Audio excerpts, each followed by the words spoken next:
ഹരേ കൃഷ്ണ. നമുക്കിനിയും 18ാമത്തെ ശ്ലോകം നോക്കാം. തത ആരഭ്യ നന്ദസ്യ വ്രജഃ സർവസമൃദ്ധിമാൻ ഹരേർനിവാസാത്മഗുണൈ രമാ ക്രീഡമഭൂനൃപ. ഇനി നമുക്ക് ആ ശ്ലോകത്തിലെ പദങ്ങളുടെ ഓരോന്നിൻ്റെയായി അർത്ഥം ഒന്ന് നോക്കാം. തതഹ എന്നാൽ അന്നു മുതൽ, അപ്പോൾ മുതൽ, ആരഭ്യ എന്ന് പറഞ്ഞാൽ ആരംഭിച്ചു, അപ്പോൾ മുതൽക്ക് ആരംഭിച്ചു. എന്താ?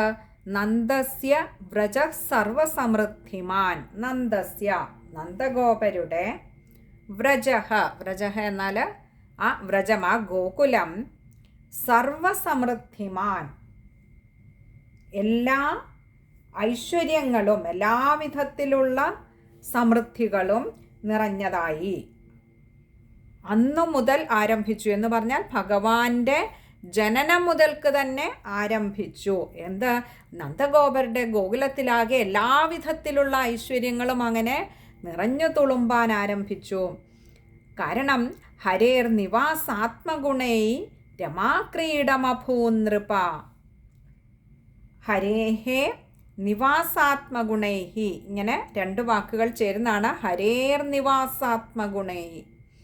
ഹരേ എന്ന് പറഞ്ഞാൽ ആ ഹരിയുടെ നിവാസാത്മഗുണൈഹി, നിവാസം ഹേതുവായിട്ടുള്ള ആത്മഗുണങ്ങളാൽ എന്ന് പറഞ്ഞാൽ ആ ഭഗവാൻ നിവസിക്കുന്ന ആ ഗോകുലം, ഭഗവാൻ ഇരിക്കുന്നു എന്ന ഒറ്റ കാരണം കൊണ്ട് തന്നെ, ഭഗവാൻ അവിടെയാണ് ഇരിക്കുന്നത് എന്നുള്ളത് കൊണ്ട് തന്നെ രമാക്രീഡമഭൂനൃപ. രമാക്രീഡം, അഭൂത, നൃപ, ഇങ്ങനെ മൂന്ന് വാക്കുകൾ ചേരുന്നതാണ് രമാക്രീഡമഭൂനൃപ. രമാക്രീഡം എന്ന് പറഞ്ഞാൽ ആ ലക്ഷ്മി ദേവിയുടെ ക്രീഡാവേദിയായിട്ട്, ക്രീഡിക്കാനുള്ള വേദിയായിട്ട്, അല്ലെങ്കിൽ ലക്ഷ്മി ദേവിയുടെ ക്രീഡകൾ, ലക്ഷ്മി ദേവിയുടെ വിഹാരവേദിയായി അഭൂത ഭവിച്ചു. നൃപ എന്നാൽ അല്ലയോ മഹാരാജാവേ. നമുക്കറിയാം ഇവിടെ പരീക്ഷിത്ത് മഹാരാജാവിന് പറഞ്ഞു കൊടുക്കുകയാണ് ഈ കഥകളൊക്കെ, അല്ലേ? അതുകൊണ്ട് ഇപ്പോൾ ഒരു സംബോധനയായിട്ട് പറയുകയാണ്, അല്ലയോ മഹാരാജാവേ, ഭഗവാൻ എന്നാണോ നന്ദഗോപരുടെ ഗൃഹത്തിൽ അവതരിച്ചത്, ഉണ്ണിയായി പിറന്നത്, അന്നു മുതൽക്ക് ആ ഗോകുലത്തിൽ സർവവിധ സമൃദ്ധികളും സർവവിധ ഐശ്വര്യങ്ങളും വർദ്ധിക്കാൻ തുടങ്ങി. അവിടെ എല്ലാ ഐശ്വര്യങ്ങളും അങ്ങനെ നിറഞ്ഞു തുളുമ്പുകയാണ്. കാരണം എല്ലാ ഐശ്വര്യത്തിൻ്റെയും ദാതാവായിരിക്കുന്ന ലക്ഷ്മി ദേവിയുടെ പതിയാണ്, ലക്ഷ്മീപതിയാണ് ഈ ഭഗവാൻ, ഈ ഉണ്ണിയായി വന്ന് പിറന്നിരിക്കുന്നത്. അപ്പോൾ ഭഗവാൻ ഇരിക്കുന്നിടത്തല്ലാതെ ലക്ഷ്മി ദേവിക്ക് ഇരിക്കാൻ കഴിയില്ല. നമുക്ക് നാരായണീയത്തിൽ കാണാം, അവിടെ ശ്രീ മേൽപ്പത്തൂർ നാരായണ ഭട്ടതിരിപ്പാട് പറയുന്നുണ്ട്, ഭഗവാനെ പിരിഞ്ഞ് ഇരിക്കാൻ പറ്റാത്തതുകൊണ്ട് ലക്ഷ്മി ദേവി തൻ്റെ ഭക്തരുടെ അടുത്ത് പോലും സ്ഥിരമായി നിൽക്കില്ല.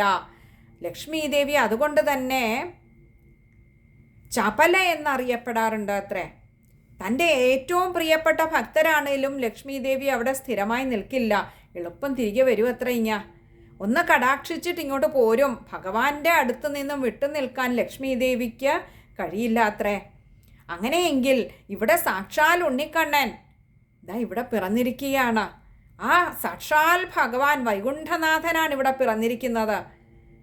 ആ വൈകുണ്ഠനാഥൻ പിറന്നിടത്ത് ലക്ഷ്മി ദേവി രൂപത്തിൽ അവതരിച്ചില്ലെങ്കിലും സർവസമ്പൽ സമൃദ്ധിയുടെയും രൂപഭാവത്തിൽ ഭഗവാൻ ഇരിക്കുന്ന, ഭഗവാൻ കുടികൊള്ളുന്ന, ഭഗവാൻ ജനിച്ച, ഭഗവാൻ ജീവിക്കുന്ന ആ ഗോകുലത്തിൽ ലക്ഷ്മി ദേവിയും കളിയാടി ഭഗവാനെ ചുറ്റിപ്പറ്റി തന്നെ അങ്ങനെ നിന്നു.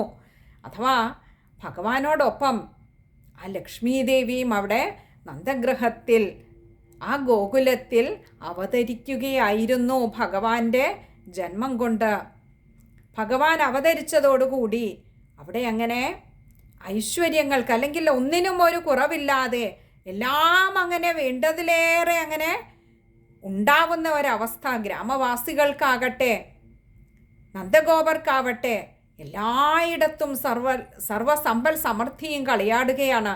നമ്മൾ കണ്ടിരുന്നു ഭഗവാന്റെ ജാതസംസ്കാര കർമ്മം നടക്കുന്ന സമയത്ത് വന്നവർക്കൊക്കെയും അല്ലേ, ബ്രാഹ്മണർക്കും ഒക്കെ നന്ദഗോപര് ധാരാളം സമ്മാനങ്ങൾ നൽകി പറഞ്ഞയച്ചു എന്ന് പറഞ്ഞിരുന്നു. സൂതന്മാർക്ക് മാഗധന്മാർക്കും ഒക്കെ അല്ലേ.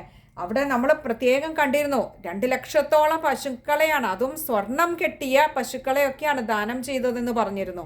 അപ്പോൾ ഇത്രയും ധനികനാണോ എന്ന് ചോദിച്ചാൽ, അല്ലെങ്കിൽ ഇതിന് ശേഷം ഒരു കുറവുണ്ടാകില്ലേ ആ സമ്പൽ സമൃദ്ധിക്ക്? ഒട്ടും ഉണ്ടായില്ല എന്ന് ചൂണ്ടിക്കാണിക്കുകയാണ്. ഇത്രയൊക്കെ ദാനം ചെയ്തെങ്കിലും ആ ലക്ഷ്മി ദേവിയുടെ കടാക്ഷം കൊണ്ട്, ലക്ഷ്മി ദേവിക്ക് ഭഗവാനിൽ നിന്നും ദൂരെ മാറാനാവാത്തത് കൊണ്ട് ഭഗവാൻ ഇരിക്കുന്ന ആ ഗോകുലത്തിൽ ഭഗവത് പത്നിയായിട്ടുള്ള ലക്ഷ്മി ദേവി നന്നായി ഒന്ന് കടാക്ഷിച്ചു. ഇനി നമുക്ക് ആ ശ്ലോകം ഒന്നുകൂടി നോക്കാം. തത ആരഭ്യ നന്ദസ്യ വ്രജ സർവസമൃദ്ധിമാൻ ഹരേർനിവാസാത്മഗുണൈ രമാക്രീഡമഭൂനൃപ. ഇനി ഈ ശ്ലോകത്തിൽ വായിക്കുമ്പോൾ ശ്രദ്ധിക്കേണ്ട കാര്യങ്ങളാ. ആദ്യത്തെ പാദത്തിൽ തത ആരഭ്യ നന്ദസ്യ വ്രജ, അവിടെ ഒരു വിസർഗമുണ്ട്, പകുതി ഹകാരത്തിൽ വായിക്കുക. പിന്നെ അടുത്തത് താഴത്തെ രണ്ടാമത്തെ പാദത്തിലേക്ക് വരുമ്പോൾ ഹരേർ നിവാസാത്മഗുണൈ, ആത്മഗുണയാണ് നിവാസ ആത്മഗുണൈ, അവിടെ അകാരം നീട്ടിയെടുക്കുക. അതുപോലെ തന്നെ രമാക്രീഡം അഭൂനൃപ, രമാക്രീഡം അഭൂത് ആണ്, അതുകൊണ്ട് മായ്ക്ക് അകാരം കൊടുത്ത് വായിക്കുക. ഇത്രയും കാര്യങ്ങളാണ് ആ ഒരു ശ്ലോകത്തിൽ ശ്രദ്ധിക്കാനായിട്ടുള്ളത്. രണ്ടാമത്തെ പാദത്തിൽ ഹരേർ നിവാസാത്മഗുണൈ, അതൊക്കെ ചേർത്ത് തന്നെ വായിക്കണം. അതേപോലെയാണ് രമാക്രീഡം അഭൂനൃപ, അതും ചേർത്ത് തന്നെ വായിക്കേണ്ടതാണ്. ഇത്രയും കാര്യങ്ങളാണ് ആ ഒരു ശ്ലോകത്തിൽ ശ്രദ്ധിക്കാനുള്ള. ബാക്കിയൊക്കെ എളുപ്പമുള്ള വാക്കുകളാണ്. ഹരേ കൃഷ്ണ.